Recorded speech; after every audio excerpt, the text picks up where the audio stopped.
Hello students, welcome to Physics Formula video series.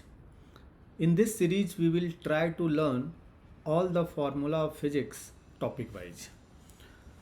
हर एक video में हम लोग किसी एक टॉपिक के फॉर्मूलाज को कवर करेंगे. So in this video we are going to cover the formulas of collision. So आपको पता ही है there are 3 types of collision. First collision is elastic collision. So if there is an elastic collision, perfectly elastic collision, दोनों object के final velocity v1 और v2 के लिए ये सिंपल सा फॉर्मूला है m1 minus m2u1 plus 2 into m2u2 divided by m1 plus m2. Similarly v2 के लिए सेम फार्मूला है, जहाँ जहाँ 1 लिखा था वहाँ 2 लिख देंगे, जहाँ जहाँ 2 लिखा था वहाँ 1 लिख देंगे. तो m2 minus m1u2 plus 2m1u1 divided by m1 plus m2. तो ये दो फार्मूला हैं इलास्टिक कोलिजन के. वैसे तो बहुत कम ही क्वेश्चंस होते हैं जिसमें इनकी ज़रूरत पड़ती है. Most of the question can be solved with conservation of momentum. Now जब इलास्टिक कोलिजन होता है तो एनर्जी लॉस तो नहीं होता है, बट दोनों ऑब्जेक्ट के बीच थोड़ी सी एनर्जी एक्सचेंज हो सकती है, या जितनी भी एनर्जी एक्सचेंज होती है एक ऑब्जेक्ट से दूसरे ऑब्जेक्ट में ट्रांसफ़र होती है. तो the amount of energy which will get transferred from first object to second object will be equal to 2m1 m2 divided by m1 plus m2 u1 minus u2, और ये total momentum है m1 u1 plus m2 u2. तो ये formula थोड़ा simple ही है. अगर आप ये जानना चाहते हैं कि सेकेंड ऑब्जेक्ट से फर्स्ट ऑब्जेक्ट में कितना एनर्जी ट्रांसफ़र हुआ, तो सिर्फ u1 u2 को उल्टा कर दीजिए, u2 माइनस u1. बाकी सारी चीज़ें सिमेट्रिकल हैं, इसलिए उसमें कोई एक्सचेंज नहीं होगा.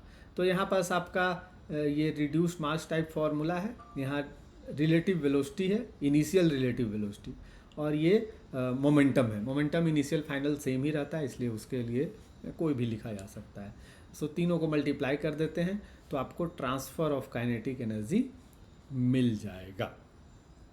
चलिए, तो ये तो हो गया perfectly elastic collision. Plus perfectly elastic collision में आप लोगों को 2 बातें और याद रखनी है कि अगर m1 m2 इक्वल हो जाए, अगर मैं यहाँ लिख देता हूँ अलग से कि अगर m1 और m2 इक्वल हो जाए, तो आपको पता ही है v1 is equal to u2 और v2 is equal to u1. मतलब एनर्जी एक्सचेंज हो, सॉरी वेलोसिटी एक्सचेंज हो जाती है.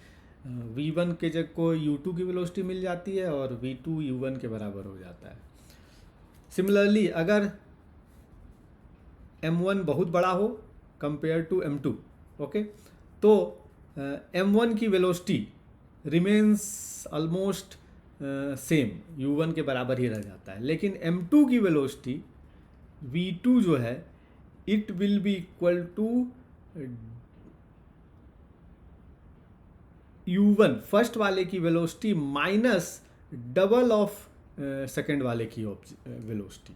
Okay, so u1 the first part heavy object velocity minus 2 into light object velocity.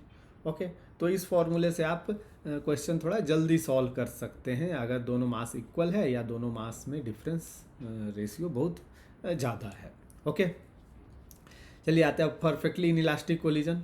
So perfectly in elastic collision में आपको final velocity दोनों की equal हो जाती है, इसलिए एक ही साथ लिख दिया गया है. ये हो जाता है total momentum upon total mass.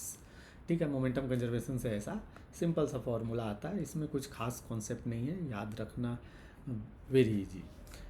Perfectly in elastic और परफेक्टली इलास्टिक तो हमने देख लिया. अब है इन इलास्टिक कोलिजन, जो पार्शियली इलास्टिक हो या पार्शियली इन इलास्टिक हो. वैसे केस के लिए फॉर्मूला बहुत ही कॉम्प्लिकेटेड है, आपकी मर्जी है, याद कीजिए. मैं तो यही सजेस्ट करूँगा कि इनको याद करने की ज़रूरत नहीं है. कभी इन पे क्वेश्चंस ऐसा कुछ आने वाला नहीं है, और आया तो वो एक्सट्रीम केस होगा, यू कैन लीव इट. और अगर आप याद कर सकते हैं तो याद कर लीजिए, दैट इज़ ओके. चलिए, अब ये परफेक्टली इन इलास्टिक हो या इलास्टिक हो, इन दोनों केसेस में हमें पता है कि एनर्जी में थोड़ा लॉस होता है. तो एनर्जी लॉस का फॉर्मूला है half m1 m2 divided by m1 plus m2, same term है जो यहाँ पास था. u1 minus u2 same term है यहाँ जो था, लेकिन यहाँ पास इसका स्क्वायर है. और उसके बाद one minus E square. Okay, तो इस फॉर्मूले की मदद से आप simply loss in kinetic energy निकाल सकते हैं। ओके, इस फॉर्मूले में एक छोटा सा मुझे मिस्टेक दिखाई दे रहा है। ये जो नीचे m1 m1 प्लस m2 है, इसका स्क्वायर होगा। ओके, सो ये छोटा मिस्टेक रह गया है यहाँ, मैं इसको बाद में सही कर दूंगा, पर अभी इस वीडियो के लिए आप लोग खुद से मैनुअली करेक्शन कर लीजिए। चलिए, वेलोसिटी ऑफ बॉल कहता है कि अगर कोई बॉल जो है किसी मूविंग वॉल से टकराता है, ठीक है ना, तो इस केस में उसकी वेलोसिटी क्या होगी। ये वाला एग्जैक्टली यही वाला केस है, लेकिन परफेक्टली इलास्टिक नहीं है, इन इलास्टिक है। इन दैट केस ये फॉर्मूला है, इसको आप चाहें तो याद कर लिए। This formula is not that much important. Now coefficient of restitution, speed of separation divide by speed of approach, v2 minus v1 minus v2 divided by u2 minus u1। आप इसको उल्टा भी लिख सकते हैं, v2 minus v1 divided by u1 minus u2। आप किसी भी तरह से लिखिए, ये काम करेगा। Now this last one is important, jumping. अगर आप किसी बॉल को ग्राउंड पे गिराते हैं, ओके, तो जब वो रिबाउंड होके ऊपर आएगा तो उसकी हाइट सेम नहीं रहेगी, उसकी वेलोसिटी सेम नहीं रहेगी, उसका टाइम सेम नहीं रहेगा, तीनों बदल जाते हैं। तो यहाँ पर हमारे पास तीनों के लिए फॉर्मूला है। नया maximum velocity will be equal to e, जो कोएफिशिएंट ऑफ रेस्टिट्यूशन है उससे मल्टीप्लाई हो जाता है पुराना वेलोसिटी। हाइट ई स्क्वायर से मल्टीप्लाई हो जाता है, पुराना हाइट से मल्टीप्लाई कर देंगे। एंड टाइम भी ई से मल्टीप्लाई हो जाता है। तो ये तीनों कॉन्सेप्ट याद रखें, क्योंकि अगर इसके क्वेश्चंस आ गए और अगर आप कोलिजन के सारे कॉन्सेप्ट लगा के क्वेश्चन को सॉल्व कर रहे हैं तो it will take lots of time. But ये फॉर्मूला अगर यूज करते हैं तो डायरेक्ट आप सॉल्व कर लेंगे और बहुत ही कम टाइम में सॉल्व हो जाएगा। Okay, so that's all from my side for collision formulas. If you think कोई फार्मूला मिस हुआ है then you can let me know in comments.